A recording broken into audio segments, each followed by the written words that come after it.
Hey everybody, welcome back, finally, Hello. to Face Off. So we finally figured out what was wrong with this quest. It took us all this time. We were literally at this for months. I don't mean like we picked the game up every now and again.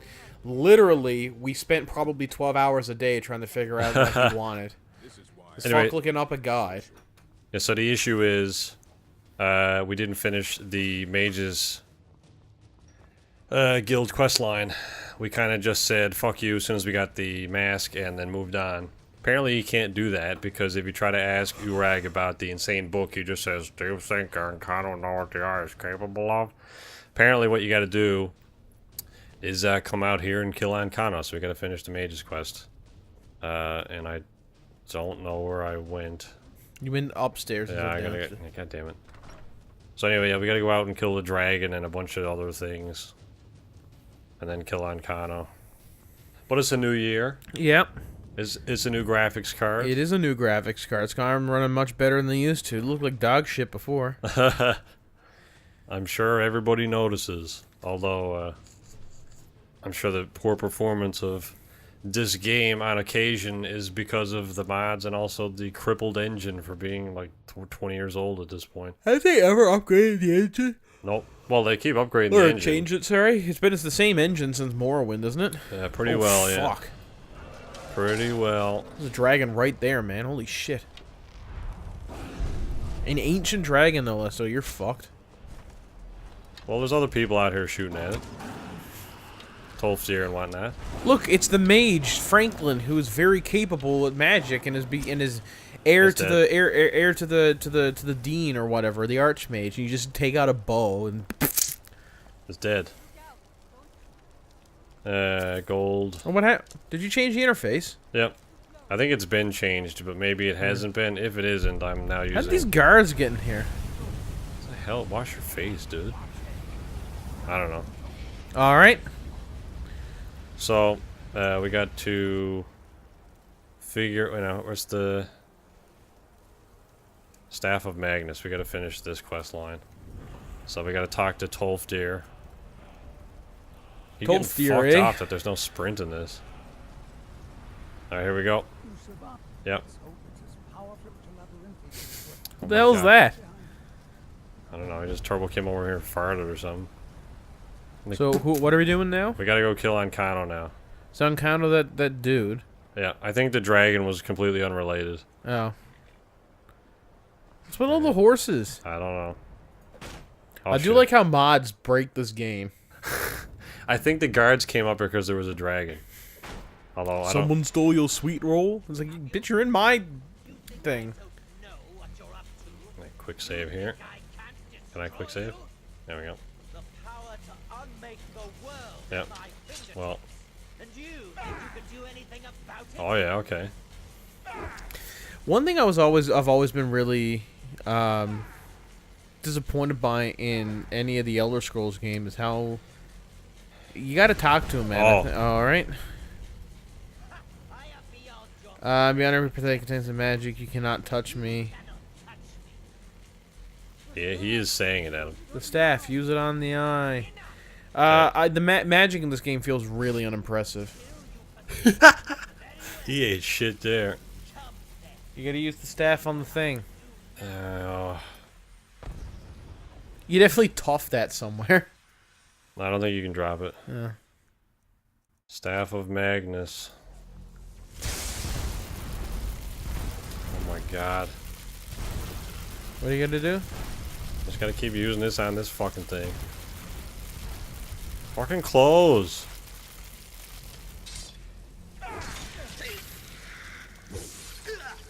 Oh yeah.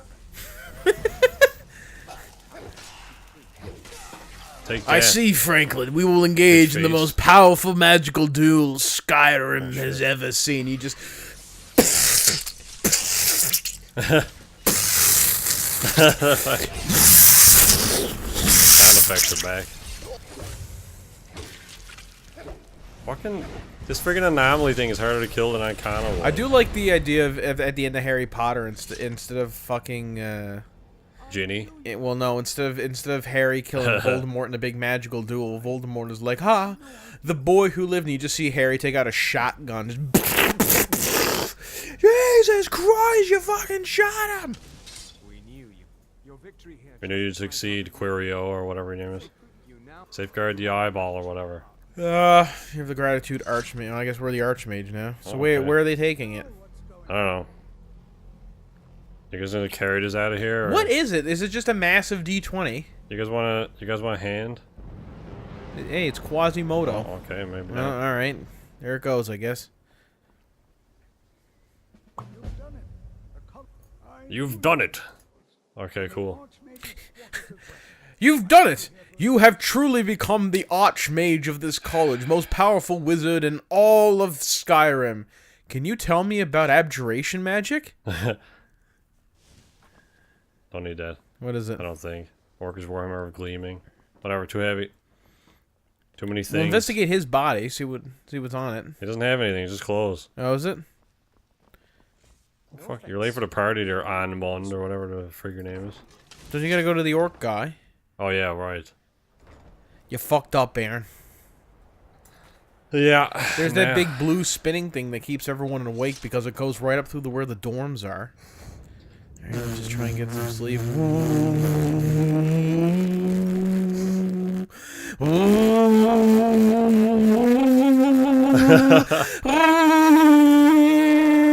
That's what it does. Every hour it explodes and then resets.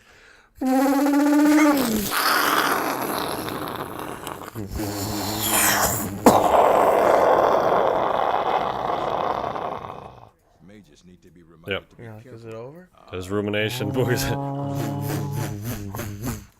the world's Yeah. It never changes in pitch too, so you can't like it never changes in beat, so you can never get used to it. It's always like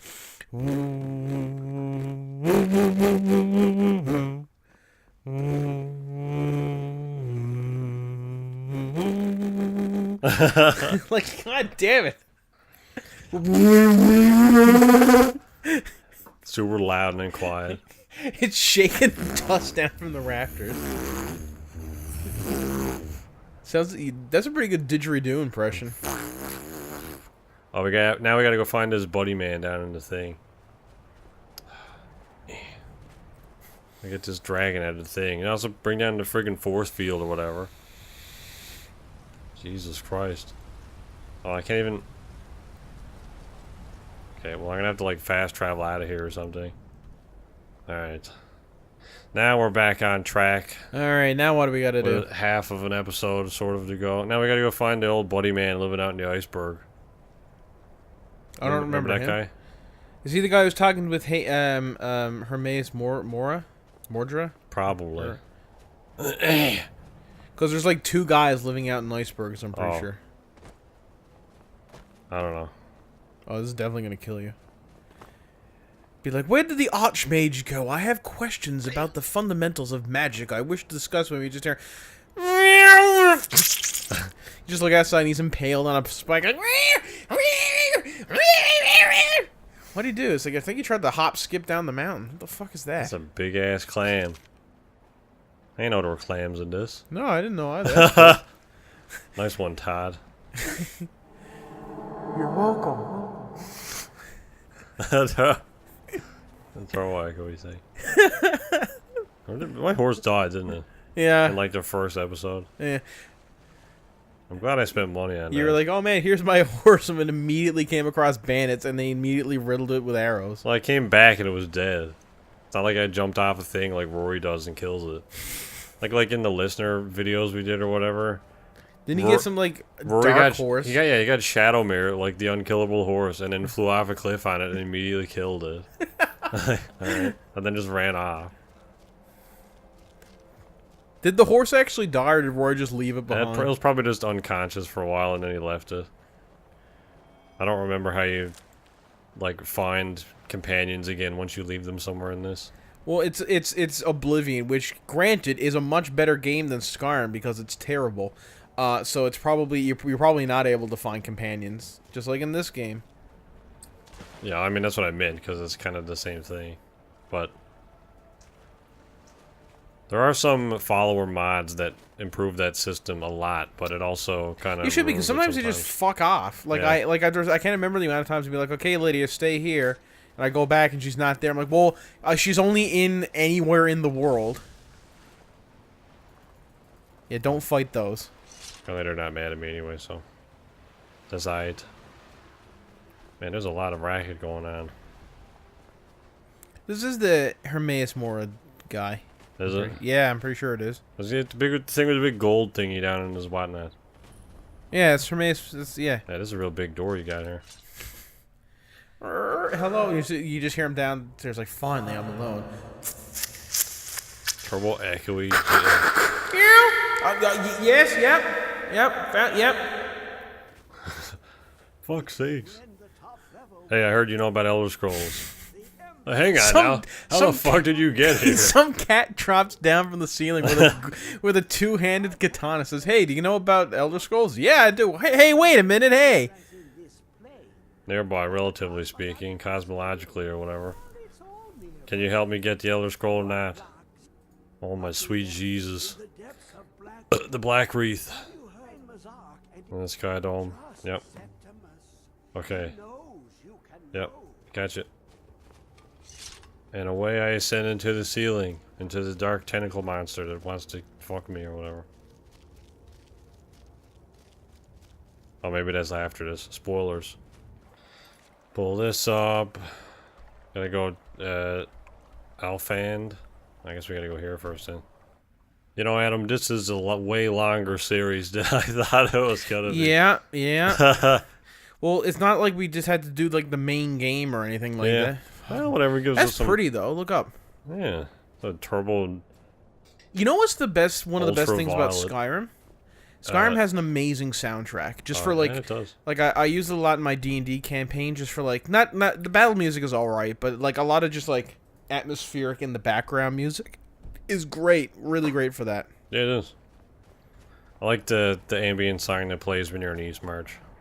Yep. It's, you know, like, 'cause that's real descriptive and stuff. I'm pretty sure that was the beginning of Binary Sunset. I was doing more of an episode 8 thing there, though.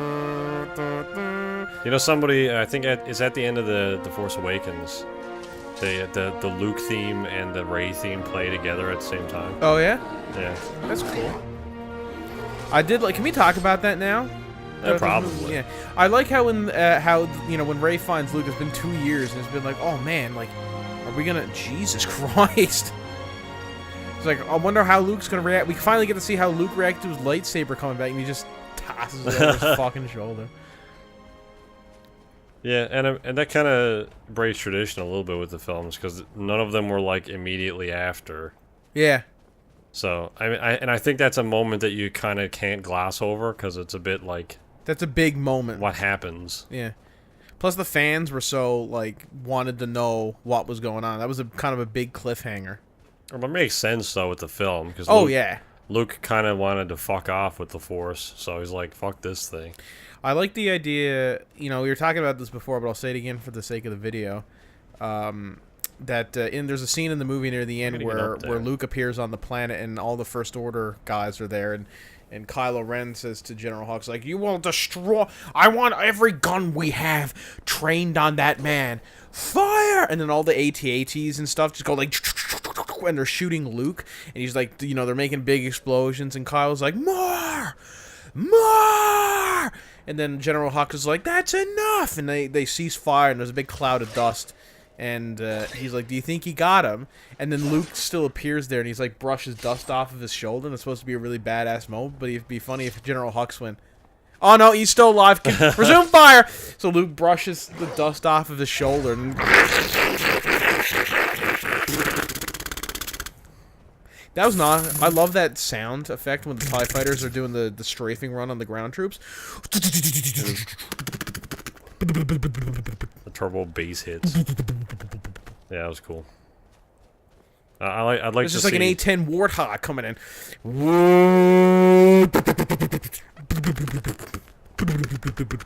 We're doing a terrible job. Yeah. Foley, you should Watch the hire us movie. as sound directors. Yeah, ILM. You know where to find the Can you imagine Skywalker us? sound. There's a Star Wars movie coming out, but we're doing all the sound effects. We should do that. We should just redub like one of the movies.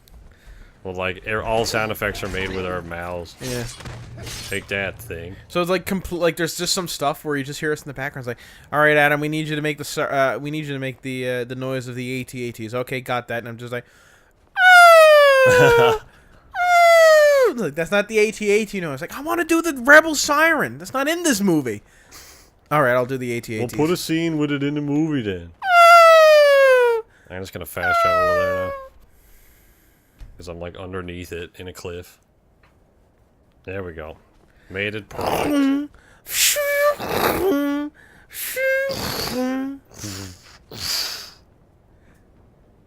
This is a saw a gameplay video devolved into us of making Rogue sound or not Rogue One of Battlefront the other Rogue day. One. Battlefront 2, and you see this they're on Hoth and Luke is chasing the stormtrooper and the stormtrooper's backing up and Luke's coming towards him and all of a sudden out of nowhere here and just crushes the AT-AT just crushes Luke.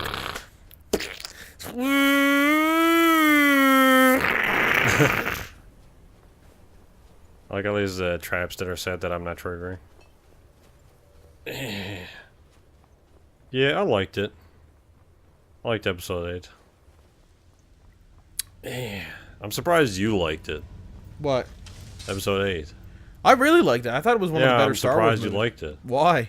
Because in episode 7, maybe it was just because it was like the first one, but you were like, "Oh my god!" and ran out of the theater and were turbo pissed off about it. Yeah, for that was the weeks. first time I've seen it. I've had a couple of years to digest, and I think Episode 7 is a brilliant movie. It has its flaws, but I still think, on the whole, it's a really great Star Wars film. Is that a button? Is there a button down here? How do I open this? Hello? Maybe I gotta go this way? Or did I come this way? Oh, dang. Take that thing. Do you think there's a bunch of Dwemer down here being like, Franklin's still coming through! This is impossible! And he's like, where are those droidicas? And you just see like one of the little spider droids, and Franklin just... It's like, oh, no, they didn't work. Alright, he's coming through. Did I go this way already? I'm gonna say Aaron, no. I'm not paying attention. Oh, okay. Well, what are you doing over there then, Adam? You play the game and I make the Oh. people come in. Oh man, it's another Khajiit. Oh man, hey, wanna hang out? Oh, now that's... Oh, hang on, stop attacking me, the timer's gone. Well, I guess... having a cat fight here. Oh. If we ever release this series on a DVD, we should put that on the back of the box, like an epic cat fight. Or like the sexiest cat fight. And just like an episode, what are we on, 20 or is it? I have no idea what episode this is, Adam. Haven't looked at this in a whole year. Oh.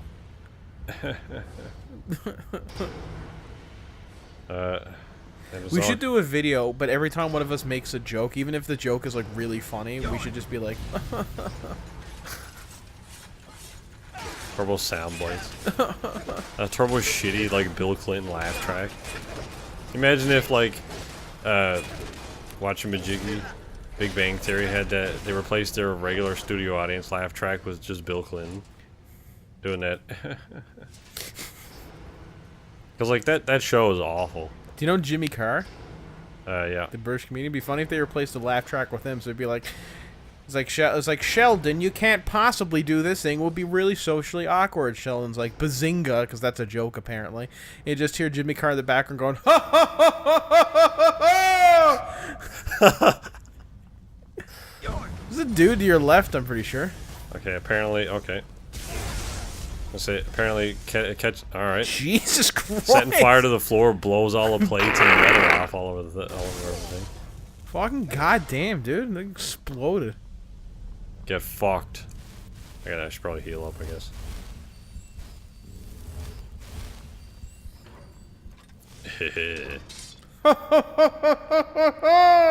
Is that how he laughs? Yeah. I'm going to see him in April. Are you? Yeah, I think he's really funny. He's alright. I think some of his humor is a bit like shock humor, Yeah. but some of his stuff's alright. He's not my favorite, but I really like him. Yeah. Who's your favorite stand-up comic or comedian or whatever? I don't know. I saw Seinfeld in person. He was pretty funny. Yeah, he was my first ever. Back when I was like 8 or 10, my parents had a DVD of like one of his stand-up gigs, and I watched it. And I didn't get a lot of the jokes, but a lot of them I did get, and I found that so funny. Yeah. There's just something about watching Jerry Seinfeld. I'm like, this is the funniest guy ever, and like. My tastes in humor have changed a bit, but I always still love Jerry Seinfeld. He's a funny dude, man. Yeah, he finds I mean that's totally a shtick, but he finds humor in like regular things. Yeah. Not like talking about women or men or anuses and stuff like that. I mean, some of Louis C.K.'s earlier stuff, before he started jerking off onto women and stuff. Yeah. Some of that's pretty funny too. But there's sometimes with Louis C.K. where he gets a bit off the rails. He's just like, I don't know. Yeah. There's just sometimes I just want to take a big barrel of dicks and just roll around in them. And everyone's like, this is funny? Ha, ha, ha. Yeah, I guess it is. Ha, ha, ha. Jimmy Carr's in the background. Ha, ha, ha, ha. Yeah, some of his earlier stuff. His more recent stuff seems to be a bit, like, needlessly vulgar. I like John Mulaney, and I like Bill Burr. Bill Burr's probably my favorite. Oh, yeah. Good, that did almost nothing to you. Dwarven spears. Robots Dwemer's in disguise. Not in disguise, they're obvious. Robots that are obvious. I can't remember where I read it, but somebody was like, I came up with an idea. I think it might have been a webcomic, and I think it might have been Womp. And he was like, when I was a kid, I was too poor to afford Transformers, so we had to get the off brand called Planesformers. And they're like, what is that? And it's like, oh, you don't remember the jingle? Planesformers, exactly what meets the eye. And it was just a car. Transmorphers. That show on Showcase or whatever, sci-fi. Is that what it was? I think it was a sci-fi movie. There's a lot of blood down there. Yeah. Well, that'll probably do it for this week. We'll continue this quest into the bowels of Black Wreath or whatever the hell it was called. Yep. See you next time. See you later.